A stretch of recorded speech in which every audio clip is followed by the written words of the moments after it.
What if I were very, very sad and all I did was smile? I wonder after a while what might become of my sadness. What if I were very, very angry and all I did was sit and never think about it? What might become of my anger? Where would they go? And what would they do if I couldn't let them out? Maybe I'd fall, maybe get sick or doubt. But what if I could know the truth and say just how I feel? I think I'd learn a lot that's real about freedom. I'm learning to sing a sad song when I'm sad. I'm learning to say I'm angry when I'm very mad. I'm learning to shout, I'm getting it out. I'm happy, learning exactly how I feel inside of me. I'm learning to know the truth. I'm learning to tell the truth. Discovering truth will make me free. Hello, hello, and happy Friday to you all. Welcome to Life Support. I had the wrong mic there for a second. I think I'm on correct. Ooh, sounding buttery. Very nice. How you feeling tonight? I feel really fantastic. I think just being back in here, the sun has been shining. I went for like an hour and a half walk on my way here. I was just like, Let me just take the long way. Feeling good. Yeah, blood's pumping. How are you feeling? A warm day. It's almost a spring day in Chicago. Right? So, who'd have thunk it? welcome springtime. Spring is my favorite time of year. It's my birthday. I'm an Aries, in case anyone was wondering. Okay. But yeah, I'm glad we're finally getting some warm weather. It's been a rough winter out there, so I would say so. hope everyone's feeling warm today. There was a terrible bus accident right here down the street. Oh. Actually, a passenger vehicle collided with a bus and multiple injuries. So sending blessings to everyone out there. Hope everyone's okay. You know, this weather gets warm and people get antsy and do silly things. Entirely. I mean, I feel like Chicago is the city for people losing their minds once the sun even shows one delicate ray to us. People don't know how to act. Not at all. Not at all. But I hope that those folks are okay. I remember hearing about some lady got run over by a bus the other day. But that's not what we are here to talk about. We want health positivity in life support. But definitely, please be safe, y'all. You are tuned in to 88.9 FM WIIT Chicago. You're tuned in live with Dom and Devin. This is Life Support. Welcome. We did a little intro there with some Mr. Rogers. Yeah, tell us about that track, Devin. Well, Mr. Rogers is just one of those characters where, like, anytime I hear a song like that, or, you know, you come across Mr. Rogers, it just instantly fills your heart with joy, you know? And I think, like, Mr. Rogers is the kind of person that makes you feel like there's always going to be hope in the human race, you know? And I think that song's really beautiful because he's saying to children, you know, I think it's important to remember he's always speaking to children, and he's saying, you know, don't try to bottle your feelings up. You can let it out, but do it in a way that's, like, productive. And he's basically teaching young people emotional intelligence, which is incredible, you know? And I think, like, social media ain't doing it. We used to have Mr. Rogers on TV. And, you know, just his whole life story is incredible. I just think he was, like, a genuinely, I mean, I don't know if you've seen, he gave this speech to Congress because there was, like, this whole, basically, like, public media was threatening, that Republicans were threatening to defund public media. He basically made a Republican member of Congress who was going to vote against the bill, like, come to tears with just, like, how inspirational, like, he talked to this Republican member of Congress the way he, like, speaks to children, and literally the congressman was just like, I'm voting for your bill. You got your funding. Okay. Yeah, I think we need a lot more of that. I'm sure some of you know about the longest State of the Union ever given, and I'm not going to make this too political, but just sort of watching and thinking about, okay, who are our leaders? Who's fighting for us? Who's our Mr. Rogers? Who's the Mr. Rogers for I can't Gen think of a Z? more important question. Right? Who is our modern Mr. Rogers? Right? Who's bringing softness with a nice sweater? Who maybe has a shady past but comes to us with a smile? I think he was like, I don't know if this is urban legend or fact, but they say he was like a Navy sniper, SEAL right? or something. Yeah. I heard he was a sniper and he wears sweaters because he has like a tattoo for every person he killed or something. There's a really good documentary about him, though. But so, which brings us to our topic of the evening. You and I were texting a little bit, getting ready for the show tonight. Yeah. And I brought up this idea of multiplicity and reality, something I've been thinking about just in work and in my personal life. And I wanted to ask you, kind of like as a mental health professional, how do you think about like your client's relationship to reality? Because I like, and where I'm coming from with this question for context is I think we cause so much of our own suffering, even though I want to be more empathetic with ourselves than that. And what I mean by that is like, maybe it's like neuroses that are not super reflected by reality, like things that are not in our immediate reality, sort of like the way we imagine reality to be in the future causes so much suffering. Yeah. So how do you like work with your clients when it comes to like dealing with reality as it is versus the way we want it to be, the way we're scared of it being, et cetera? It just feels like we're constantly living in a world of what if and, you know, Absolutely. longing or whatever. But how do you think about that as a therapist, practicing therapist, and Yeah. you're hearing all these different people's realities? Yeah, absolutely. And so I always like to brief my clients on identity, right? And the different selves, right? And so there are three primary ones that we think of, right? There is the actual self, which is who you are, how you've been, just sort of beyond perception or beyond any sort of reason. It's just very objective, like this is exactly who you are. Then we have the expected self, thinking about, okay, this is what people are expecting of me. This is the maybe latent potential that I have. This is really just how others are expecting me to show up. It can be very external. It can also be internal, right? Like if I set an expectation to lose weight or to be kinder or to be, like any of these things, like it can be a really helpful tool.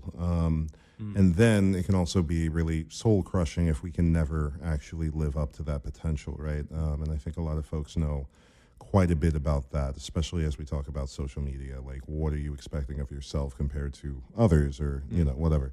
And then lastly is the ideal self. So really just sort of thinking about basically your most actualized self. You, if there were no issues, you, if you hit all of your potential and nothing ever slowed you down. And so as I think about that and really how folks engage reality, I think about, I guess just like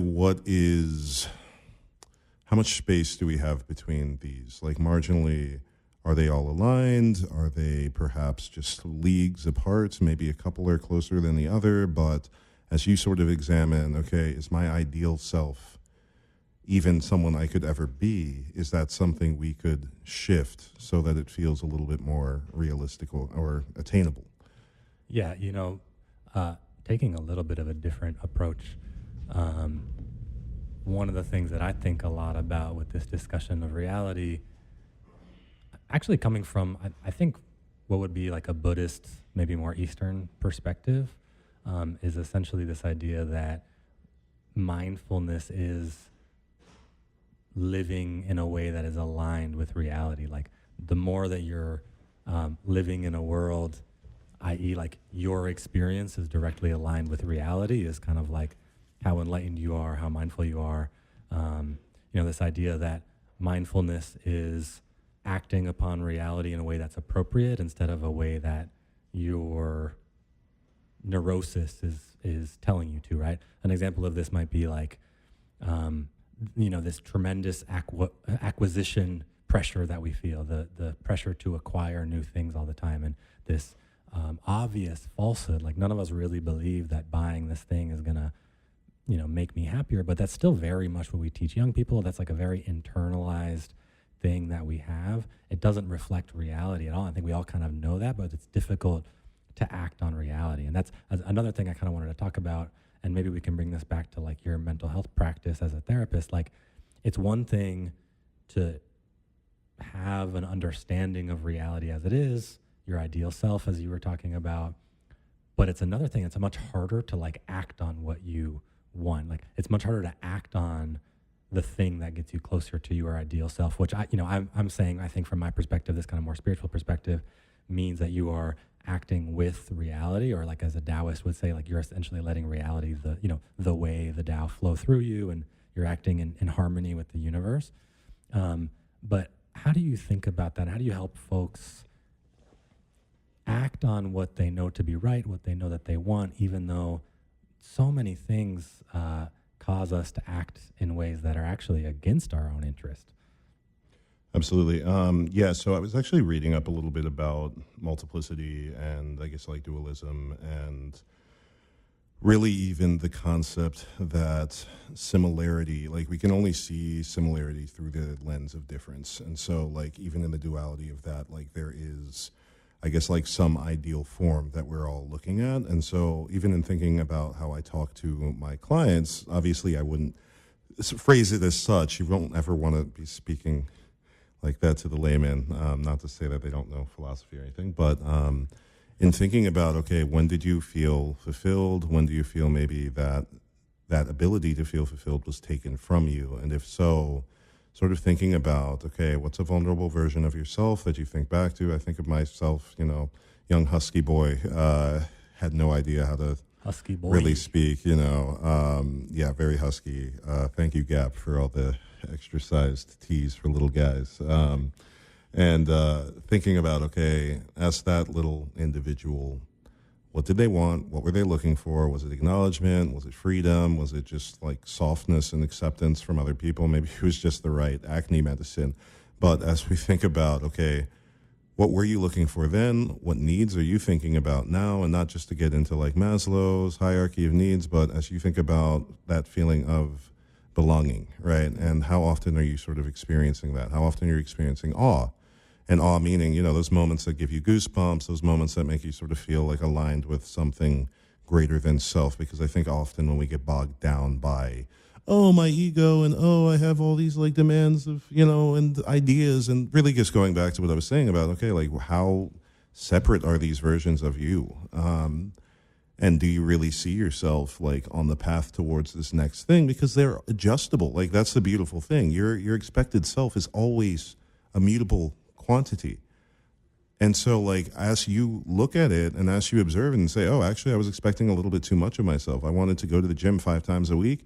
What's more realistic is going for a walk every day, right? New expectation. With once a week. Start with once a week, That's Get such a that key pump. thing. I think like there's this pressure to go from 0 to 100, right? Like it's like, okay, I'm going to go from out of shape and not exercising at all to exercising 5 days a week. And it's like, and actually I think that gets us into multiplicity, right? Absolutely. I think like we need to be able to hold multiple realities in our head. And like, I think like we have to be able to see the in-between, like the work that it's going to take to get somewhere. Yeah. And that requires flexibility, I think. I think it's like there's this idea of neuroplasticity where you have to be able to, and I think you have to be able to accept reality is changing. And then just like life is so much easier when you can accept that other people's reality isn't necessarily the same as your own, Yeah. And that's actually why I was thinking about this. And maybe you can talk about this more, from your practice and things like that too. Like we all have these experiences and it's coming up for me like in my work and personal life a lot lately where it's like you might have 2 people or sometimes more people who are like in theory experiencing the same thing. Like they're present in the same space for the same set of events, but their like lived experience is super divergent, So like talk about that. Like how do you, in a situation like that, like how do you encourage someone to sort of like hold the other person's truth? Because we feel like it's like we all are somewhat convinced that we actually are attached to reality and everyone else isn't, right? Yeah. So like, how do you help people kind of like hold their truth and act and still accept other people's, or at least like make their life easier to not like resist everyone else's lived experience, or try to actually, I think a lot of the suffering comes down when we're trying to change other people's lived experience, and like saying that ours is the only one. That's where I think the multiplicity comes in. Absolutely, or that one is better than the other, right? When they're really all the same. Now,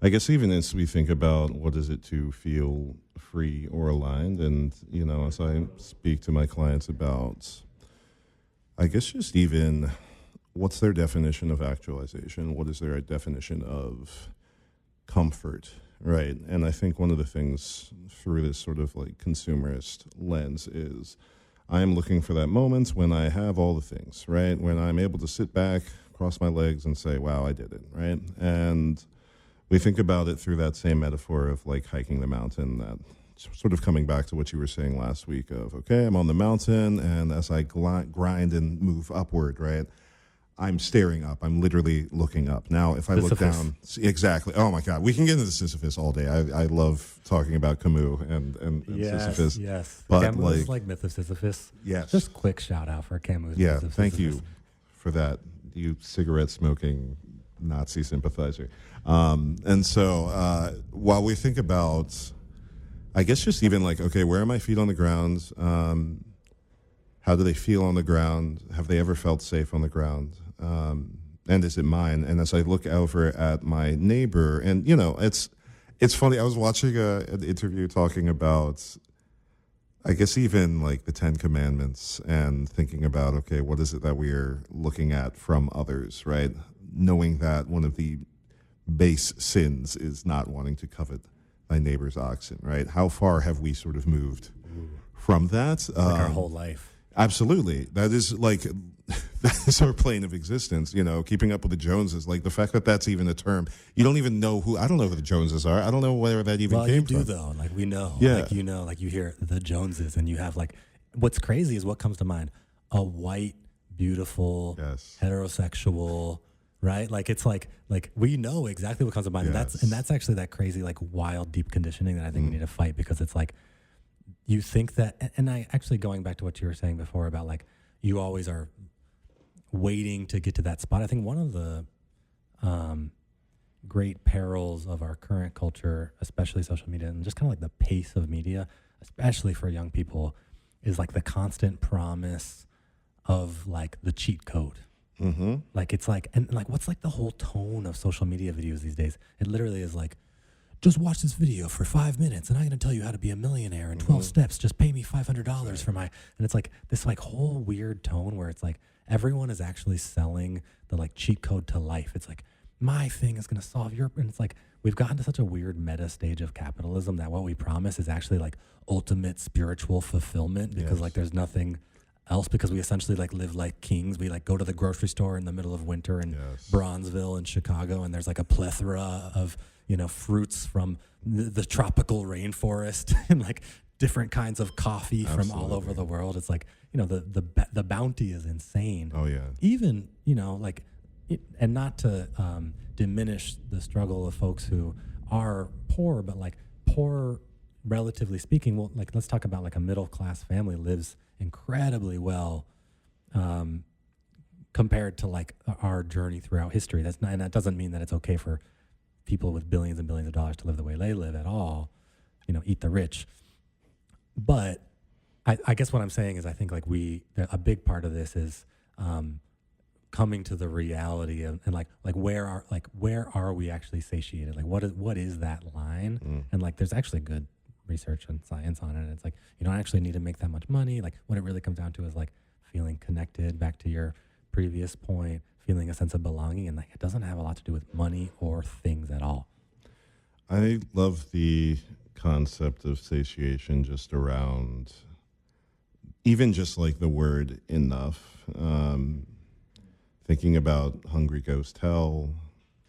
If you don't know this concept, it's pretty simple, and I think it's all something we're all very familiar with, right? If I am given the plethora of options, and I have all the food and all the bounty and everything that I could possibly want just at my fingertips, eventually it begins to taste like nothing, right? It's the struggle in many cases that allows it to taste good. It is the hard day's work, something earned, right? And not to say that everything has to be transactional for there to be pleasure at the end of it, but there's something about the way we're wired, whether that's our dopaminergic reward pathways, whether that just has to do with, I don't know, even like the sort of strain and release process. But as we sort of think about what is it that makes me feel satisfaction, often it's not something being handed to us. That might feel good momentarily, but, and this is not a bootstraps talk, right? This isn't like, oh my God, you can only be happy if you done worked up and found it your own way. Not at all. No, yeah, this is interesting because I actually think this might sound a little tangential, but what you were saying actually made me think of like amygdalas and amygdala script, and I think like the way trauma works. And it's this interesting. I'm curious what your perspective is. Something I struggle with is like, I do think that like the discussion on trauma has gotten a little wide ranging, right? Like with our friends, we're like, oh, I'm traumatized by this thing, and it's like now we're like overly using this language. Absolutely. But it is also true, and this is what I'm saying I'm struggling with. It's like I do think there's some sense that we carry like ancestral systemic trauma that like, and I think some of those forces are at play like in our amygdala script when it comes to like the self-imposed suffering and some of these like I'm sure there's a mental health term for like these like new world mental health disorders that people who have the most material wealth experience at way greater rates than folks in the developing world. Now, that doesn't mean like depression, mental health disorders don't exist in the developing world. I'm sure they're just woefully underdiagnosed, but there is like a whole set of diagnoses that pretty much exclusively happen among affluent societies. And so, so maybe you can tell us a little bit about the way trauma works with the amygdala script, kind of how it hijacks our brain, and then how you think about working with your clients, because I think a lot of it comes down to control, right? Like with the reality discussion, I think about this again from a kind of spiritual perspective. It's about like maybe you can't control your emotions, but can you like take a beat? Can you like be like, oh, and is the reaction I'm about to have aligned with the reality of the situation as it's truly unfolding, or is my amygdala being hijacked by a past traumatic experience, conscious or not, that's going to make me react in a way that is not conducive to my flourishing or potentially harmful to someone else. Yeah.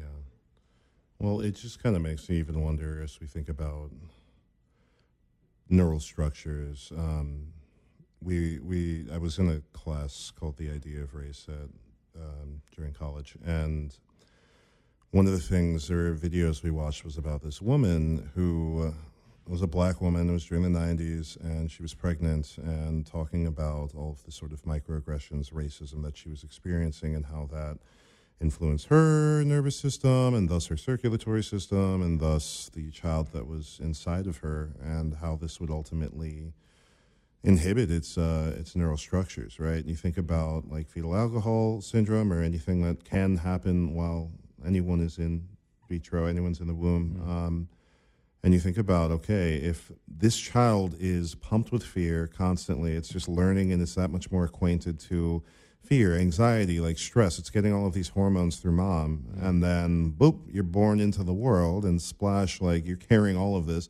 But thinking about mom, and does she know that the microaggressions she's receiving are affecting her? Is this just her reality? And I think as we sort of acquaint to reality, sure, we can call that adaptation, we can call that evolution, but like, does that mean I have that much more of a hyperactive amygdala because it needs to be sensitive, because it needs to survive, right? If I'm not aware of the threats that I'm receiving, then how will I advance? Oh, no, yeah, you just call me the N-word. Yeah, that's cool. I'm going to just roll by and let that bounce because I just need this job, versus I need to stand up for myself, and there's something about me feeling accomplished by defending myself, right? Like, what does it do to someone when they are subjected to, like, it's just like these horrible, terrifying power structures for generations, right? Some things that we know a certain party that's grand and old is trying to continually Are you saying force that, upon us.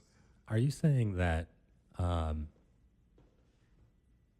young person who is alive today and say is very online, are you saying that their amygdala is going to be more active or less active because of this overstimulation of social media, all these other things? Like, is that making young people, you know, more resilient because their amygdala is less active, or is it actually like, you know, what are you saying? Yeah. Like, elaborate on that a little. Yeah, definitely. And so I think they're more active, right? I think about folks who are like, oh, I can't read the news, right? It stresses me out too much, and everything that's outside of what's controlled or feels safe terrifies me. I actually heard, I don't know if this is true, so look, always do your research, right? One of the things they were saying is they conducted a study looking at folks who voted for Trump and folks who did not vote for Trump, and noticed that the folks who did vote for Trump had much more active amygdalas than the other ones. And so like they were much more easily influenced by fear, which is, you know, if you tell me, oh my God, these immigrants are coming and they want to kill you and they're here to do things to your kids and wife, right? You're far more, that area is more active, prefrontal cortex isn't as engaged, and thus you are not coming to like the safer like conflict resolution, or at least even critical thinking processes that allow us to say, oh no, that's actually ridiculous. That's not how that works, right? But if that fear is overriding all of your other abilities to think and engage in conversation and to ask your neighbor, do you really believe that? Or, you know, any of these sort of things that allow us to all grow together, right? Knowing we need the community in order to sort of like create reality. But that's the challenge with the social bubble, right? And so if I'm in a group of everyone has a hyperstimulated amygdala, how else am I going to survive if that's what's become my normalcy, right? Like that's what treadmill I'm walking on. Yeah. So Are you saying, like, it sounds like basically fear is one of our driving emotions through our amygdala script, and our relationship with fear today it's like kind of all over the place, right? Maybe that manifests as like generalized anxiety, all sorts of things. It's like we no longer have to fear, you know, the warring tribe coming or a tiger or whatever, but we do, and I mean, and honestly, more and more we have to fear real violence. absolutely. Which is like insane. But Chicago, what's up? it's like it's a whole new level of fear that's like harder for our brains to even understand, right? Yeah. Should we play some music? I think a little music might soothe my amygdala right now. I need to, yeah. So we're going to try to soothe your amygdala by playing some music. Do remember that you are welcome to text us or call us. Our phone number here at Life Support is 312-725-2030. That's 312-725-2030. You can text us with requests. We would love to know your thoughts, actually, about everything that we've been talking about. How do you help yourself and help others live in a way that's more aligned with reality? Do you just not even worry about it? What are some things that are helping you calm your amygdala script and nervous system? And hopefully some of this music does that. So you can send us a text, leave us a voicemail. You're listening to Life Support.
Dazzling sun, gleaming profiles of swans beside your arm, resin.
touch the floor, yeah. Yeah. Hands won't touch. Hands won't touch, touch, touch. Hands won't touch the floor, yeah. Hands won't touch. Hands won't touch, touch. Promise that my hands won't touch the floor, yeah. I've been searching for a minute, for someone to draw me in so easily. Take me victim, you're a menace. And once you do, just know that you can never save me. Tick tock, I'm ready to drop. Don't stop, I'm ready to pop. Here's the message, now it's up to you to send it, baby. You've got the magic touch. One look is all it took.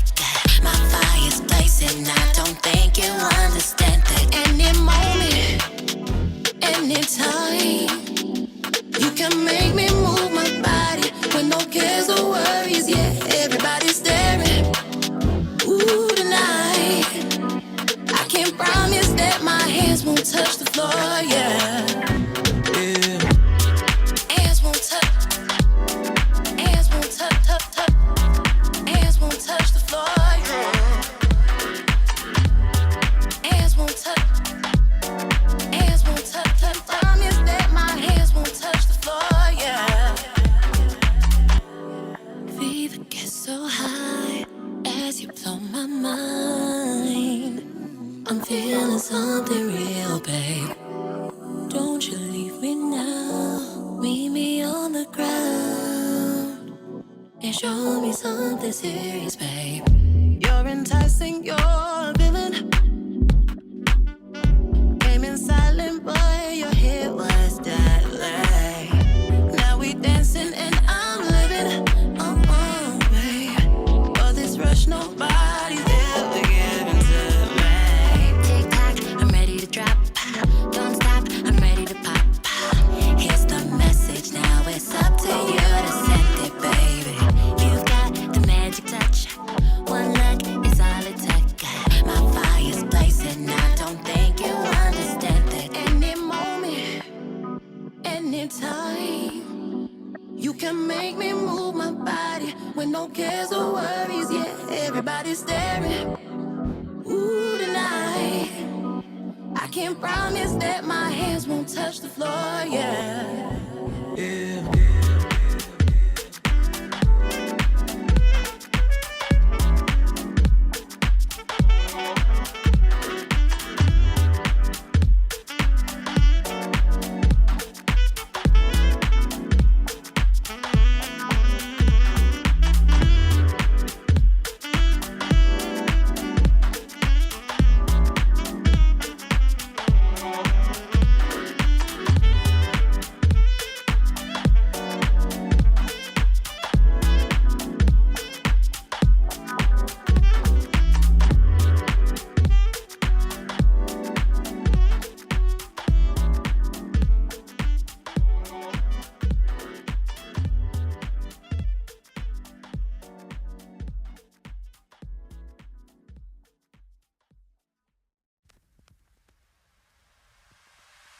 We look forward to it, we plan it.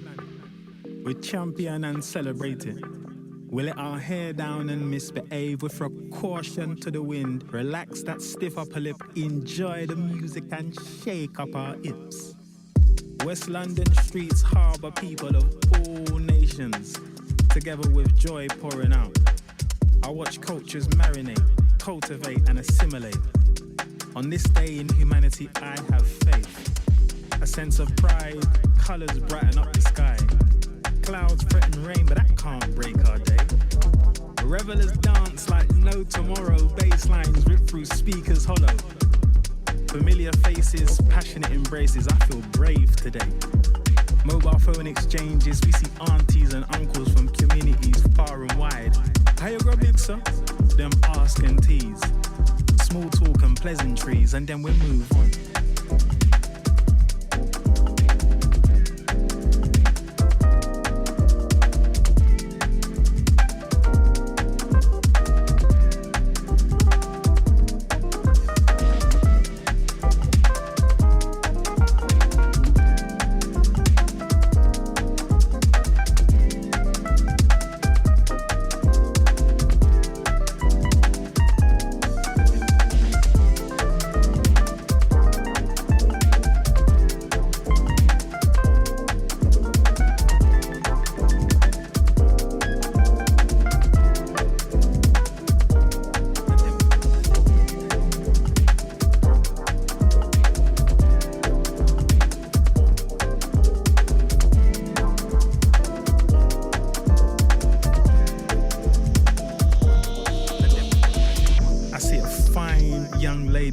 beat into a smooth song.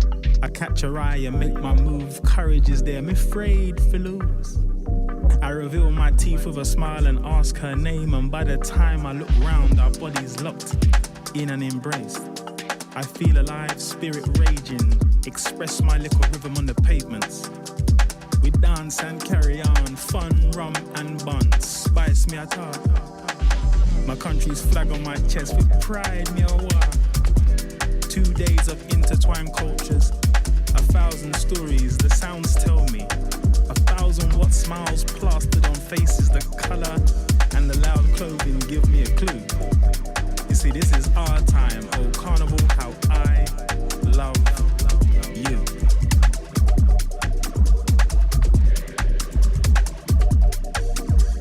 My country's flag on my chest, my pride, me on my chest, my pride, me on my chest, my pride, me on my chest.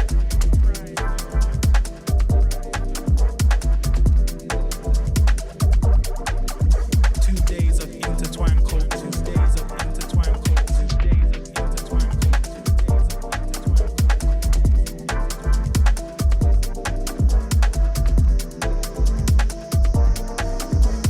My country's flag on my chest, with my pride, me on my chest, with my pride, me on my chest, with my pride, me on my chest, with my pride, me on my chest, with my pride, me on my chest.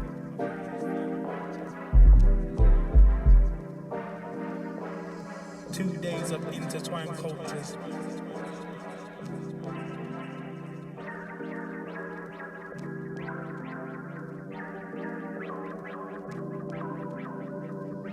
I'll wind down, pride me a war, pride me a war, pride me a war, pride me a war, pride me a war.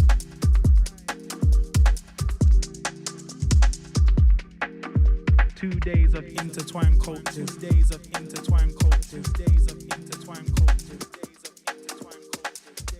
intertwined cultures.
up in his bed with his dentures and his leg removed. And Jenny's there for her kindness and for his beer. She's the old man's angel overseer.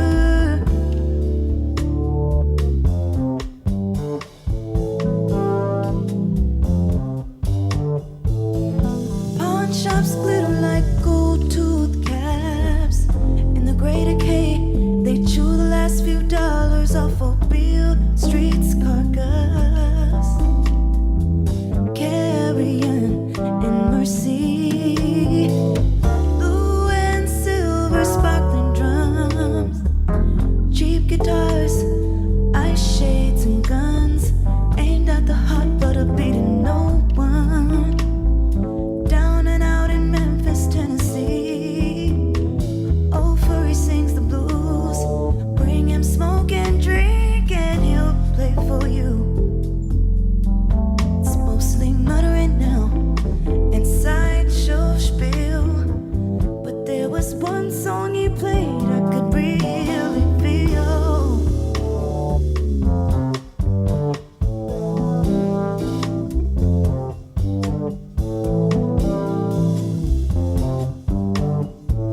There's a double mill murder at the New Daisy. Old girl silent across the street. She's silent, waiting for the record's beat. Silent, staring at her stolen name. Diamond boys and satin dolls, bourbon laughter, ghost history falls to parking lots and shopping malls as they tear down old Beale Street. Old furry sings the blues, points a bony finger and says, I don't like you. And everybody laughs as if it's the old man's standard joke, but it's true, we're only welcome for our drink and smoke. Furry sings the blues.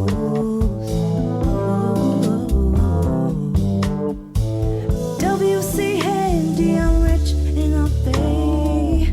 But I'm not familiar with what you play, but I guess a strong impressions of your heyday. Looking up and down on Beale Street. Ghost of the dark town society, come right off out the bricks at me. Like it's a Saturday night, they're in their finery, dancing it up and making deals. Furry sings the blues. Why should I expect that old guy to give it to me true? All in on hard luck and time and other thieves, while the limo is shining on these shanty streets. Furry sings the blues.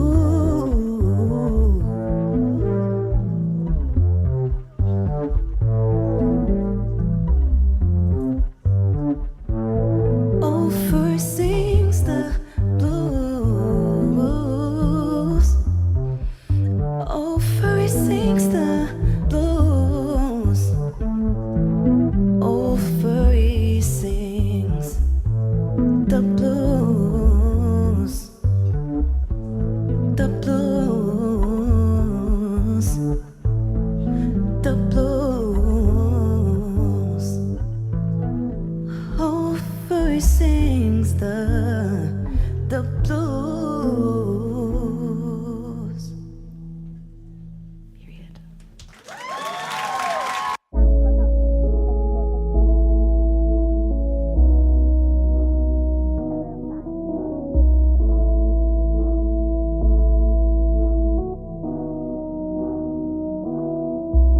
Wherever I go, I'm only as good as my mind, which is only good if you're mine, which is only good if you're mine.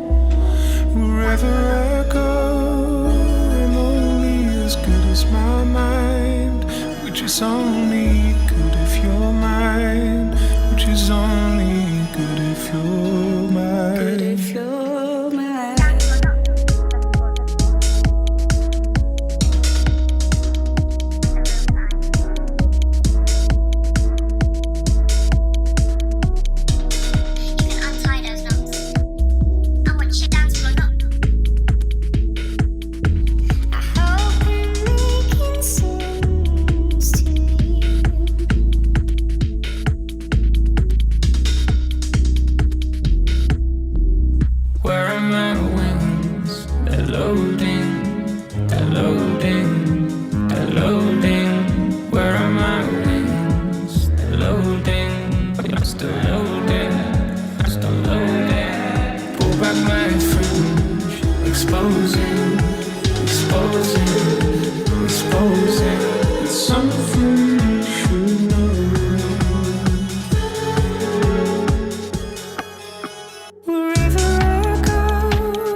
which is only good if you're mine. Wherever I go, I'm only as good as my mind, which is only good if you're mine, which is only good if Hello, you've been listening to Life Support Radio on WIIT 88.9 FM, Chicago. Greatest city in the world. We hope you've enjoyed these sound selections that we've had for you this evening. Wow, we kind of like went all over the place, didn't we? That's what I like. I mean, we were talking about multiplicity, so Exactly. I feel like it's on theme. it was all an excuse to just play a lot of all over the place. Whatever we music. want, once again. Gotcha. You know, but of the songs that were played, the first one that I dropped, which was the first song you heard, at least, besides the Mr. Rogers classic, it's called Through Your Hands, Love Can Shine. And I don't know, it's just like a really inspirational sound to me. It almost sounds like a crescendo the entire track, which goes into some really like jazzy, deep, almost organ sounding rhythms. And listening to that on a cold day where the sun's just shining, if you live in Chicago, you know this well. Our clear days are our coldest days. And when you see the sun rising, you just got off the bus, it's glistening off of the snow, it's the ice cubes are starting to melt. That song just touches me every single time. So I hope you enjoyed that one. Devin, do you want to tell us about some of the songs you played? Sure, yeah. I'll start with the last one, which was James Blake, and then you and I geeked out about Kalela. Mm-hmm. I'm looking forward to playing more Kalela later. That was actually a live album that she did, and she played some covers and some of her original music. I think it might be her most recent album. Okay. It's like it's a newer album, but big fan of Kalela since day one, since like 2013. What else did I play? I played that Masego song. Masego, Sans, FKJ. Appreciate that. Yeah. But I think we'll get back into some more music here. Hope you all enjoy your evening. We're off at 10 o'clock, so we only got a couple minutes left. I got a quick quote Amazing. for those to listen to. I wonder if you can decipher it. No pressure if not, but something for you all to think about while we go on our little commercial break here. So here's the quote.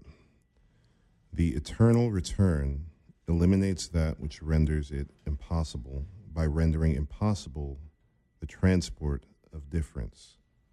It eliminates the presuppositions of representation, namely the same and the similar, the analog and the negative. So this just sort of thinking about Deleuze's philosophy on multiplicity and really just sort of thinking about like there is no representation without some idea of a unifying principle, right?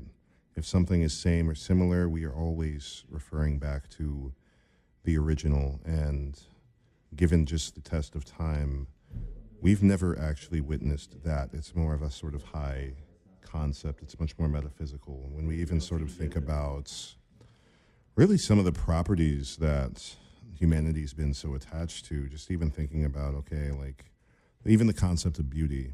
We know what it is. Can you define it? Do you sort of see it and appreciate it? Is it symmetry? Is it asymmetry? Or is it something that's entirely subjective? But as we try to find and understand it, we find that it's very hard to put into words. It more evokes a feeling. And so as you sort of think about comparison, who you're maybe comparing yourself to, just remember you are already perfect as you are. You were made as you are.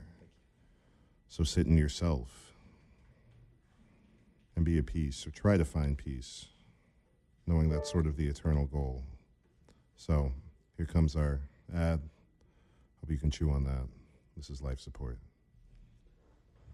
We served our country like those before us. You know, it was a dangerous area. All of Vietnam was dangerous. The carnage of war left an indelible mark on me. We came back and built lives. As time went on, we faced new challenges and found support to handle them. I went to the VA, talked to my doctor. I started doing groups. I started doing one-on-one counseling. At MakeTheConnection.net, you can hear our stories and find tools and services available to you.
2.